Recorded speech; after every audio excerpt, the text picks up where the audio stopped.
বাবারে, শরীরটা খুব খারাপ লাগিচ্ছে, বুকত প্রচন্ড ব্যথা হচ্ছে, আমার দম বন্ধ হয়ে আসছে, মনে হচ্ছে আমি আর বাঁচবো না বাবা। আব্বা, তুমি এগুলো কি করছো? তোমার শরীর এতই খারাপ লাগিচ্ছে, তুমি আমাকে আগে কবা না? এতক্ষণ ডাক্তার দিয়ে বাড়ি ভরে ফেলে দিলে মিনি। হাজার হলেও তুমি এই দেশের গুরুত্বপূর্ণ একজন মন্ত্রী, তোমার চিকিৎসার কোনো ত্রুটি হওয়ার নয়, তুমি কোনো টেনশন করো না আব্বা। বাবা, আজরাইল যখন চলে আসে তখন ওগুলো মন্ত্রী মিনিস্টার দেখে না, মনে হয় না আমি আর বাঁচবো বাবা। দেখ আব্বা, তুমি এগুলো আজে বাজে চিনতে বাদ দাও তো। এই শহরের সবচেয়ে বড় ডাক্তার আমি এক করে ডেকে নিয়ে এসেছি, তোমার কিচ্ছু হওয়ার নয়।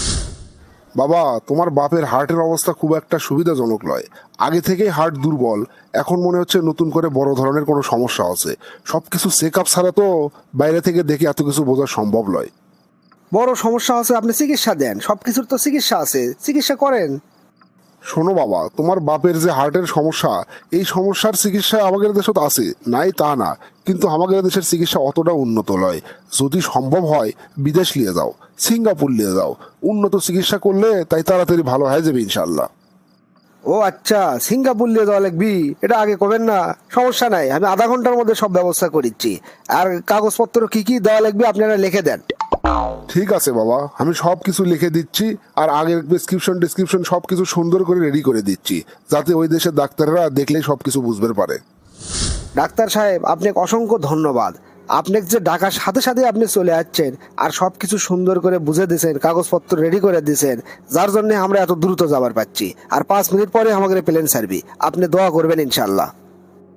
বাবা, এটা তো আমাদের নৈতিক দায়িত্ব, আর তাছাড়া রোগী তো যে সে কেউ লয়, ভিআইপি পার্সন, আমাদের দেশের গুরুত্বপূর্ণ একজন মন্ত্রী, তার জীবনের অনেক দাম, তার উন্নত চিকিৎসা হয়ে তাড়াতাড়ি তাই সুস্থ হয়ে ফিরে আসুক, এই দোয়াই করি। ঠিক আছে ডাক্তার সাহেব, তাহলে থাকেন, আপনার সাথে আবার দেখা হবে ইনশাল্লাহ।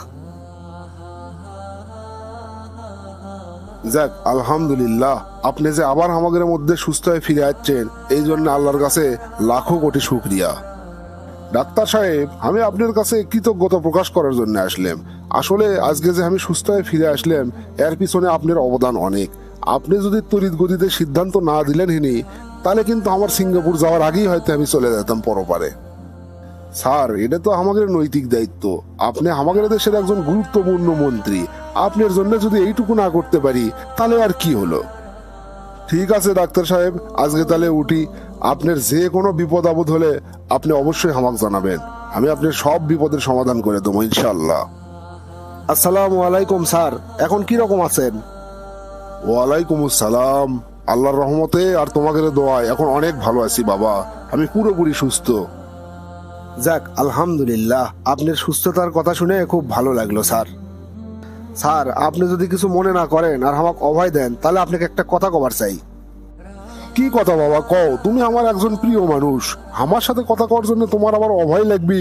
নিঃসংকোচে কয়ে ফেলাও। না মানে স্যার, আপনি তো জানেনই আমি ওই ভনিতা না করে সরাসরি কথা করতে পছন্দ করি, সেই জন্য আপনাকে সরাসরি জিজ্ঞেস করিচ্ছি। স্যার, আপনি যে গুরুতর অসুস্থ হলেন, তারপরে চিকিৎসা নেওয়ার জন্য সিঙ্গাপুর গেলেন, তা আপনার কি স্যার মনে হয় আপনি গেলে যে জনগণ সাধারণ মানুষ তারা কোনোদিন এরকম অসুস্থ হয় না, তাদের চিকিৎসা কোনটি হয়? কে বাবু, দেশের তো হসপিটালের অভাব নাই, মেলা হসপিটাল আছে, সেগুলোর চিকিৎসা হয়। আপনিও মানুষ, তারাও মানুষ, তো তাদের চিকিৎসা যদি এই দেশের সরকারি হাসপাতালে হবার পারে, আপনার কি জন্য হলো না স্যার? না মানে ডাক্তার সাহেব কলো যে উন্নত চিকিৎসা লাগবে, সিঙ্গাপুর যাওয়া লাগবে, সেই জন্যই তো আমরা গেছি। সেটাই তো আমি করছি। উন্নত চিকিৎসা কি খালি আপনারই লাগে, নাকি সাধারণ মানুষেরও এরকম সমস্যা হয়? তাদের উন্নত চিকিৎসা কোনটি হয়? বাবা, তোমার কথার আগামাতা আমি কিছুই বুঝিচ্ছি না, তুমি কি কবার চাচ্ছ খোলাসা করে কও। স্যার, আপনার যদি কোনো আপত্তি না থাকে, তাহলে আপনাকে নিয়ে আমি 2 দিন ঘুরবো, এই দেশের সাধারণ রুগীদেরও আপনাকে একটু দেখাবো। সাধারণ রুগীদেরও দেখাবা? আচ্ছা ঠিক আছে, আমি এখনো ছুটিতে আছি, কাজ কাম নাই, ফ্রি আছি, চলো তাহলে 2 দিন তোমার সাথে ঘুরি। বাবারে, আর তো সহ্য করে পারছি না, আমার পুরো বুক একবারে চাপে আসিচ্ছে, নিঃশ্বাস আমার বন্ধ হয়ে আসিচ্ছে, নিঃশ্বাস লিবার পাচ্ছি না, কখন তুই আমাকে হাসপাতালত নিয়ে যাবো বাবা? আব্বা, এখনো তো বাস আসেনি, সেন্ট মাস্টার করলো আর 10-15 মিনিটের মধ্যে বাস চলে আসবি, ওই বাসটা আসলে তোমাকে নিয়ে হাসপাতালত যাবো। আমি মনে হয় আর বাঁচবো না রে বাবা, তার সাথে তুই আমাকে বাড়িতে নিয়েছ, হাসপাতাল নিয়ে যাওয়ার দরকার নাই, ওই বাসের মধ্যে ভিড়ের মধ্যে উঠলে আমি এমনিই মরে যাবো।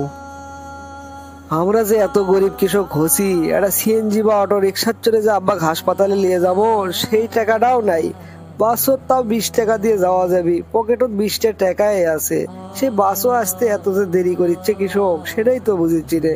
আল্লাহ, আমার আব্বাটাকে তুমি সুস্থ করে দাও, আমার তো আর কেউ নাই।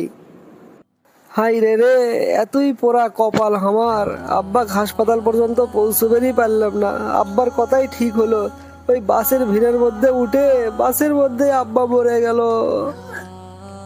শুনছি যে আমাদের দেশের মন্ত্রীরা অসুস্থ হলে প্লেনের চড়ে বিদেশে যায় চিকিৎসালয়, আর সেই একই দেশের আমরা সাধারণ মানুষ একটা গাড়ির চড়ে হাসপাতালে যাওয়ার মতো ক্ষমতা আমাদের নাই।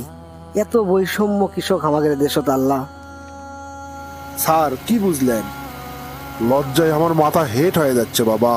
আমি এই দেশের মন্ত্রী ভাবতে আমার এখন লজ্জা লেগেছে।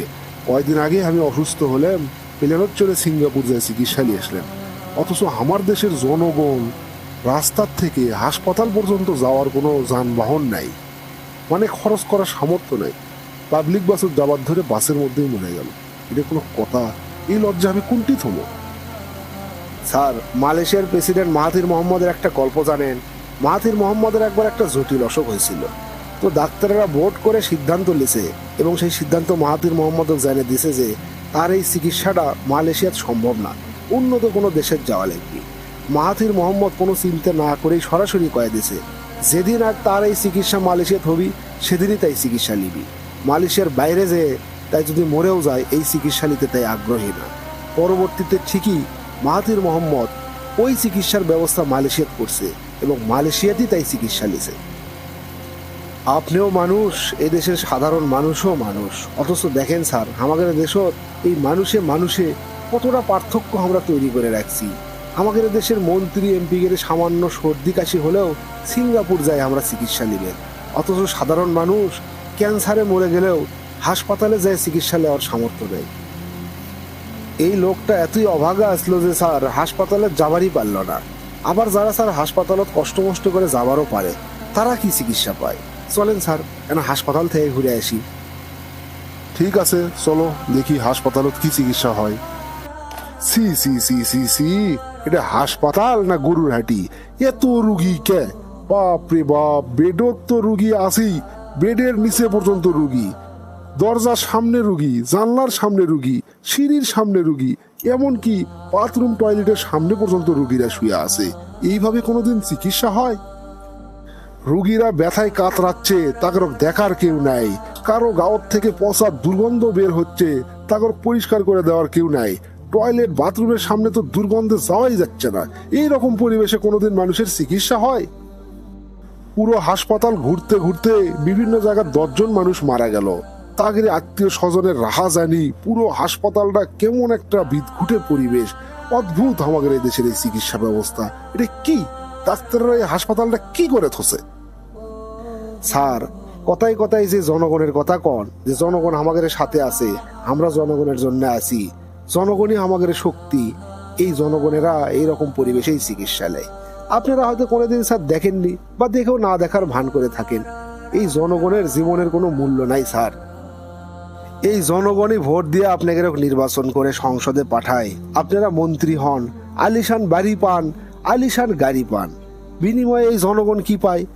মৃত্যুর সময় একটা চিকিৎসা পর্যন্ত পায় না স্যার। এর চেয়ে খারাপ কথা আর কি হতে পারে? জনগণ তো স্যার সরকারের কাছে রাজপ্রাসাদ চায় না, দামি দামি গাড়িও চায় না, তারা খালি মৌলিক অধিকারগুলো পূরণ চায়। এই খাদ্য, বস্ত্র, বাসস্থান, শিক্ষা, চিকিৎসা, এগুলোর নিরাপত্তা চায়। আমরা কি স্যার পারি না তাকে এইটুকু জিনিস পূরণ করে দিতে? এই যে আপনি স্যার কিছু না বুঝে আগেই ডাক্তারের দোষ দিলেন।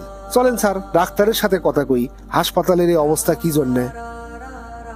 ঠিক আছে বাবা, ঠিক আছে, চলো এই হাসপাতালের পরিচালকের সাথে যাই কথা কই। এই হাসপাতালের অবস্থা এরকম কৃষক। আরে ডাক্তার সাহেব, আপনি এই হাসপাতালের পরিচালক, আপনার হাসপাতালটা পরিদর্শন করলাম, খুবই খারাপ লাগলো। স্যার, আপনি হাসপাতাল পরিদর্শন করবে আসবেন, আগে থেকে একটু জানাবেন না? জানায়ে পরিদর্শন করবে আসলে তো আর আসল চিত্র দেখা যায় না। আসে আমি যে চিত্রগুলো দেখলাম খুবই মর্মাহত ডাক্তার সাহেব। এটা কোনো চিকিৎসার পরিবেশ হলো কোন? রোগীরা বিছনের শুয়ে আছে, বিছনের তলে শুয়ে আছে, দরজার সামনে, জানলার সামনে, সিঁড়ির নিচে, এমনকি টয়লেট বাথরুমের সামনে পর্যন্ত শুয়ে আছে। কেউ ব্যথায় কাতরাচ্ছে, দেখার কেউ নাই। কারো গাওয়ার থেকে পচা দুর্গন্ধ বের হচ্ছে, চিকিৎসা দেওয়ার কেউ নাই। আমি এই হাসপাতাল ঘুরতে ঘুরতে 10 জন রোগী আমার চোখের সামনেই মারা গেল। এটা কোনো চিকিৎসার সিস্টেম হলো আপনাকে রে? অথচ উন্নত দেশে রোগীদের চিকিৎসার সিস্টেম কত সুন্দর, প্রত্যেকটা রোগী ভিআইপি চিকিৎসা পায় সবগুলো হাসপাতালে। স্যার কিছু মনে করেন না, এই হাসপাতালে বেড আছে 500, ডাক্তার আছে ওই 500 বেডের অনুপাতে, নার্স, ওয়ার্ড বয়, আয়া থেকে শুরু করে সব কিছুই আছে 500 বেডের অনুপাতে, এবং যত ঔষধপত্র সুযোগ সুবিধা আমরা পাই সব কিন্তু ওই 500 বেডের হিসেবেই। কিন্তু এই হাসপাতালে আজকেই রোগী ভর্তি আছে 5,500। এখন স্যার আপনি কোন 11 গুণ রোগী যদি বেশি থাকে তাহলে আমরা ডাক্তাররা কি করবো স্যার? আমরা তো অসহায়। নার্সরাই বা কি করবি, ওয়ার্ড বয়রাই বা কি করবি? কেমনে সম্ভব স্যার? 11 গুণ লোক যদি বেশি থাকে কোনো জায়গাত, সেই জায়গাত কি আর ভালো সার্ভিস দেওয়া সম্ভব? আপনি স্যার তাও গোপনে আসে হাসপাতাল পরিদর্শন করে আসল চিত্রটা দেখতে পেলেন। এতদিন তো কেউ কোনোদিন এটা দেখেনি। এখন স্যার আপনিই কোন, এই যে 11 গুণ বোঝা নিয়ে আমরা কিভাবে ভালো সেবা দেব? আমাদেরও আপনি এই 11 গুণ ডাক্তার দেন, 11 গুণ নার্স দেন, 11 গুণ বেড দেন, 11 গুণ ওয়ার্ড বয়, আয়া সব কিছু দেন, তাহলে না আমরা স্যার ভালো সেবাটা দিতে পারবো। একজন মানুষ স্যার যতটুকু কাজ করতে পারে তাক যদি এখন 11 জন মানুষের কাজ চাপে দেন, তাই কি করে করবি স্যার? তাই তো রোবট না। তাই তো ডাক্তার সাহেব, আপনি তো ঠিকই কছেন।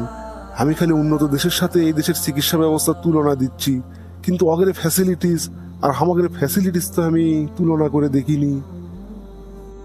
স্যার এই স্বাস্থ্য খাত নিয়ে একটু গভীরভাবে চিন্তা করেন, তারপর এটার একটা সমাধান বের করেন। আমরাও স্যার খুব অসহায় হয়ে গেছি, আমাদের নিজেদেরও খুবই খারাপ লাগে। ঠিক আছে ডাক্তার সাহেব, আমি নিজেও আসলে এত কিছু বুঝিচ্ছিলাম না। আপনার কথা শুনে সবকিছু আমার কাছে ক্লিয়ার হয়ে গেছে। ইনশাআল্লাহ আমি যত দ্রুত সম্ভব এগুলো সমাধান করার চেষ্টা করব, আপনি কথা দিলাম। স্যার কি বুঝলেন? এই দেশের সাধারণ জনগণ যে ভালো চিকিৎসা পায় না সরকারি হাসপাতালে, এটার জন্য কে দায়ী? ডাক্তাররা নাকি নীতি নির্ধারকরা? অবশ্যই আমরা মন্ত্রী, এমপি, যারা দেশের নীতি নির্ধারণ করে থাকি। কারণ আমরা তো চিকিৎসালেই উন্নত দেশে, আমরা তো এই দেশের হাসপাতালে চিকিৎসা লেই নে। আমরা যদি এই দেশের হাসপাতালে চিকিৎসা নিলাম হিনি, তাহলে বুঝলাম হিনি এটি কি কি দরকার। এই জন্যে আমাদের দেশত নতুন একটা আইন করা লাগবে। কোনো মন্ত্রী, এমপি বা ভিআইপি পার্সন দেশের বাইরে যায় চিকিৎসা নিতে পারবি না, এই দেশেই চিকিৎসা নেওয়া লাগবে। তাহলে এই দেশের চিকিৎসার সিস্টেম উন্নত হয়ে যাবে। খালি ওটা করলেই হবি না স্যার, সাথে আরো কিছু কাজ করা লাগবে। আর কি কি করা লাগবে বাবা কও তো? সরকারি হাসপাতালে চিকিৎসার মান যদি স্যার উন্নত করবেনই চান, তাহলে 4টে কাজ করা লাগবে। 1 নাম্বার, আন্তর্জাতিক নিয়ম অনুযায়ী রোগীর সংখ্যার সাথে ডাক্তার, নার্স, ওয়ার্ড বয়, আয়া এগুলো সব কিছু নিয়োগ দেওয়া লাগবে।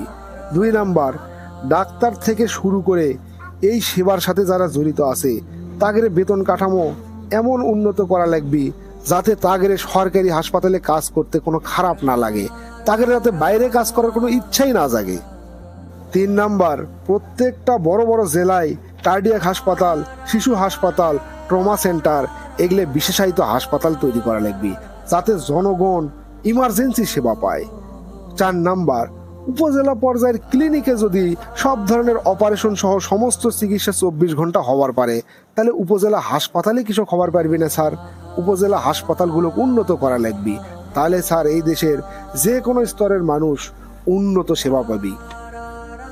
বাবা কেলটু, তুমি ঠিকই কছো। তুমি আমার চোখত আঙ্গুল দিয়ে দেখে দিলে আমাদের এই দেশের স্বাস্থ্য খাতের কোথায় কি সমস্যা আর কোন জায়গায় কি পরিবর্তন করা লাগবে।